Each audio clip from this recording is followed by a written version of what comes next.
سب سے پہلے تو یہ آپ سے پوچھوں گی کہ جو سٹیٹمنٹ اب آئی ہے ISPR کی طرف سے، تو کیا اس کے بعد جو ہے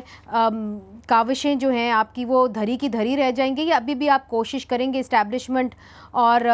PTI کے درمیان ثالثی کا کردار ادا کرنے کے لیے؟ کیونکہ انہوں نے تو واضح طور پہ کہہ دیا ہے کہ جی ہم بات نہیں کریں گے وہ سیاستدانوں سے، بلکہ سیاسی جماعتوں سے بات کریں PTI والے۔ بسم اللہ الرحمن الرحیم۔ ویسے میرا تو پچھلے کوئی ایک لمبے عرصے سے 15-20 مہینے سے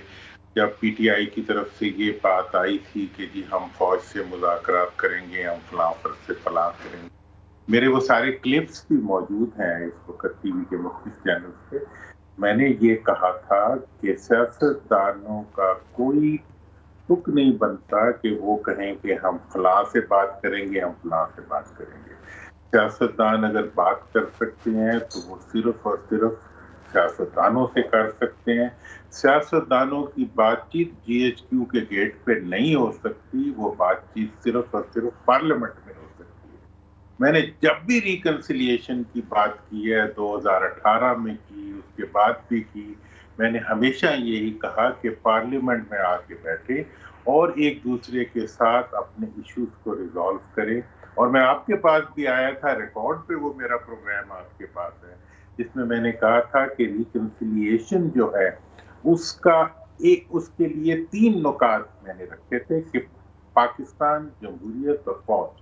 ان کو آپ سیاست میں گھسیٹنے کی کوشش نہ کریں۔ اور یہ بھی میں وضاحت کر دوں کہ ایسا کوئی گروپ کا میں حصہ نہیں ہوں، نہ ہی کوئی ایسا گروپ بنا ہے۔ ایون لودھی صاحب نے بھی اگر انہوں نے ایک آرٹیکل لکھا ہے، ان کی خواہشات ہیں، لیکن میں یہ بہت کلیئرلی، اور میں ٹوٹلی جو بات DGISPR نے کہی ہے میں اس کو سپورٹ کرتا ہوں کہ ان ساری چیزوں کی بھی انکوائری ہونی چاہیے جن کا انہوں نے ذکر کیا۔ اور ہم اگر جمہوریت کی طرف اب فوج نے بڑھنا ہی شروع کر دیا ہے، انہوں نے جنرل صاحب آرمی چیف نے کہا کہ جی ہم آئین اور آئین کے بیچ میں رہنا چاہتے ہیں، باجوہ صاحب نے یہ کہا کہ فوج نے اپنا ٹریک بدل دیا ہے، ابھی ان کا انٹرویو جو ہے یہ بات کہہ رہا ہے۔ تو میں سمجھتا ہوں کہ اس کے اوپر سیاستدانوں کو ویلکم کرتے ہوئے اگر کوئی کمیشن بننا ہے تو واقعی سب چیزوں پہ بننا چاہیے، ورنہ یہ ہے کہ نہیں تو جو آپ نے ایک آرٹیکل لکھا گیا تھا نعیم خالد لودھی صاحب نے، انہوں نے تو آپ کا نام بھی لیا، پھر مشاہد حسین صاحب کا بھی نام لیا۔ مشاہد حسین صاحب سے ہماری بات ہوئی جس کے اندر مشاہد حسین صاحب نے بڑے واضح طور پہ کہا کہ جی میں نے تو رضامندی دکھائی نہیں تھی کہ میں کسی بھی گروپ کا جو ہے وہ حصہ بنوں، پتہ نہیں میرا نام جو ہے وہ کیوں استعمال کیا گیا، میرے سے بات ضرور ہوئی تھی مگر پھر میں ملک سے باہر چلا گیا۔ تو آپ بھی کہہ رہے ہیں کہ نعیم خالد لودھی صاحب نے آپ سے کوئی بات ہی نہیں کی اس حوالے سے کہ جی چلیں کوئی گروپ بنائیں اور ثالثی کا کردار ادا کریں اسٹیبلشمنٹ اور PTI کے درمیان؟ انہوں نے اپنے آرٹیکل میں اس چیز کی ذکر کیا کہ یہ ہونا چاہیے، پھر ان کی میرے سے فون پہ بات ہوئی، میرا اس کے بارے میں بہت کلیئر موقف ہے، اور وہ پروبلی مشاہد صاحب کا بھی، مجھے تو میرا تو گیس یہی ہے کہ ان کا بھی وہی ہوگا کہ یہ مذاکرات جو ہے اسٹیبلش، اب پرسوں کا میں اپنے وہ بھیج دوں گا سارے کلپس آپ کو، کل میں نے یہ بات کہی کہ اسٹیبلشمنٹ اور فوج کی طرف سے نہ کوئی مصالحت کا میسج آیا ہے، نہ کوئی آنا چاہیے، اور نہ ہی کوئی آئے گا، اور یہ بات میں ریکارڈ پہ ہوں۔ اچھا، نہ ہی کوئی آئے گا، اس کا بھی آپ کو یقین ہے؟ چونکہ وہ یہ کہہ رہے ہیں کہ اگر وہ معافی مانگ لیتے ہیں تو پھر بات چیت ہوگی، بات چیت سے پہلے وہ یہ کہتے ہیں کہ بات چیت کرنے سے پہلے ان کی ایگزیکٹ ورڈز یہ تھے کہ پہلے معافی مانگے PTI 9 مئی کے واقعات کے اوپر۔ دیکھیں جی، یہ ان کی وہ 9 مئی کے بارے میں ان کا پرسپیکٹو جو ہے ایز این انسٹیٹیوشن وہ آپ کے سامنے رکھ لیں، لیکن فیصلے کا اختیار تو عدالت کے پاس ہے۔ اب میں اس کے بارے میں آج 1 سال ہو چکا ہے 9 مئی کے واقعات کو، یا ہوا چاہتا ہے۔ آپ مجھے یہ بتائیں کہ کتنے افراد کے بارے میں استغاثہ اب تک مکمل کیا گیا ہے؟ اور کتنے چلے وہ ایک سیپریٹ میٹر ہے، وہ ملٹری کورٹس کے اوپر جو ٹرائلز ہیں اس کے اوپر بہت سارے لوگوں کی جو ہیں اختلافات ہیں اور اختلافی رائے بھی ہے، مگر اگر ہم اس ایشو پہ واپس جائیں جو آج آئی ایس پی آر کی پریس سٹیٹمنٹ آئی تو انہوں نے کہا کہ دیکھیے اگر آپ نے تحقیقات کرنی ہے 9 مئی کے واقعات کے اوپر تو پھر آپ تحقیقات 2014 کے دھرنے پہ بھی کریں اور جو پی ٹی وی کے اوپر حملہ ہوا اس پہ بھی کریں. تو اس کا کیا مطلب ہوا؟ اس لیے چونکہ جو ادارہ ہے فوج کا وہ تو یہ بار بار کہتے ہیں کہ ہم اپنی اصلاحات خود کر سکتے ہیں، ہم اپنی اکاؤنٹیبلٹی روبسٹ اکاؤنٹیبلٹی خود کر سکتے ہیں، تو وہ خود بھی تو اکاؤنٹیبلٹی کر سکتے ہیں کہ 2014 کے دھرنے کے پیچھے کون تھا یا پی ٹی وی کے اوپر حملے پہ کون تھا.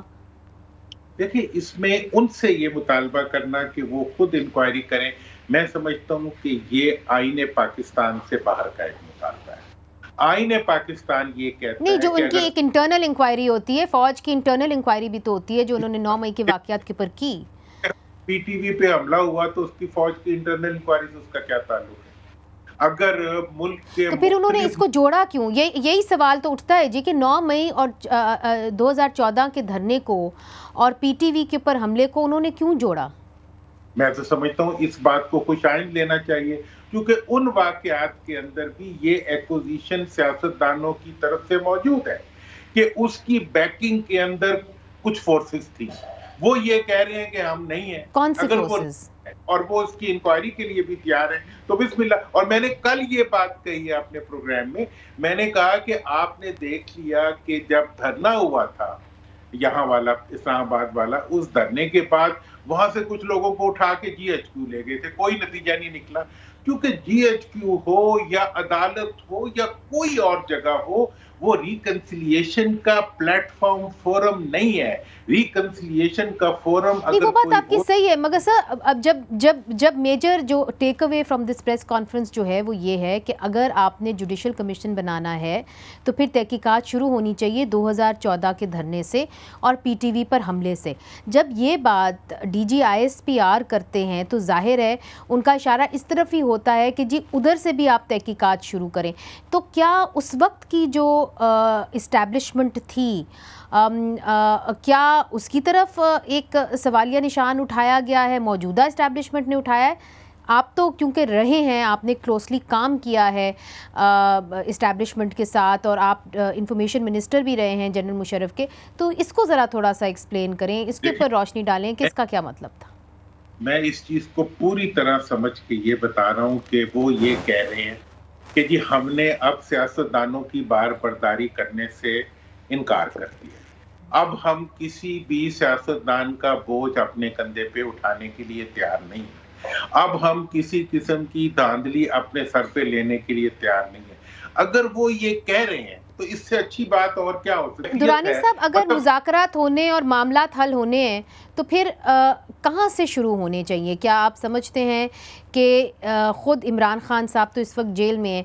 اگر وہ بات چیت کا آغاز اگر ہونا ہے تو پھر عمران خان صاحب، زرداری صاحب اور نواز شریف صاحب کے درمیان ہی ہوگا، آپ یہ کہہ رہے ہیں؟ میں بتاؤں آپ کو کہ اس وقت اگر آپ نے مذاکرات کرنے ہیں تو جتنی پارٹیز پارلیمنٹ میں بیٹھی ہوئی ہیں ان کو ان مذاکرات کو آغاز کرنا پڑے گا اور پرائم منسٹر اور پریزیڈنٹ کو خود چل کے اپوزیشن کے پاس جانا پڑے گا. انہیں یہ کہنا پڑے گا کہ آپ جو ہے